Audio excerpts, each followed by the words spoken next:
কি করছো? আরে, বাংলাদেশে চলে যাব তো, তার জন্য ফর্ম ফিল আপ করছি। তার মানে স্যার ভালো, ম্যাডাম বাজে? ইয়েস, স্যার ভালো ম্যাডাম বাজে। তোমরা কি ভাবছো, আমাকে সত্যি বাংলাদেশে পাঠিয়ে দেবে? আমি বাংলাদেশের বাসিন্দা?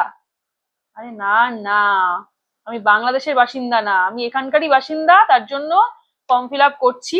আজকেই এসআইআর এর ফর্ম দিয়ে গেছে, তো সেই ফর্মটাই এখন ফিল আপ করা চলছে। তোমাকে পাঠাবে না, তোমার তো জন্ম 1947 সালে।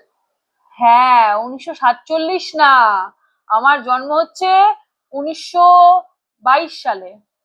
তো ওই জন্য পাঠাবে না, আমাকে চাপ নেই। তো এখন ফিল আপ করি।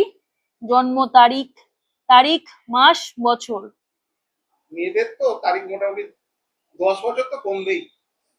পাউডার ফাউডার মেখে 10 বছর কমিয়ে দেবে। জল মেশাচ্ছি, জল, একদম জল মেশানো হচ্ছে। আমার বাড়ির পাশে যে ভাই রয়েছে সৈকত, সে স্কুল টিচার, সেই কিন্তু আবার এখানকার বিএলও।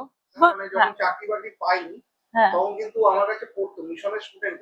আমি যেদিনকে প্রথম চাকরিতে জয়েন করবো তার আগের দিনও কেউ পড়াশোনা করেছে আমার কাছে না। জন্ম তারিখ, আধার নম্বর, মোবাইল নাম্বার, পিতা বা অভিভাবকের নাম, পিতা বা অভিভাবকের এপিক নাম্বার। এসআইআর নিয়ে যারা খুব প্যানিক করছিলেন, কোনো চাপ নেই।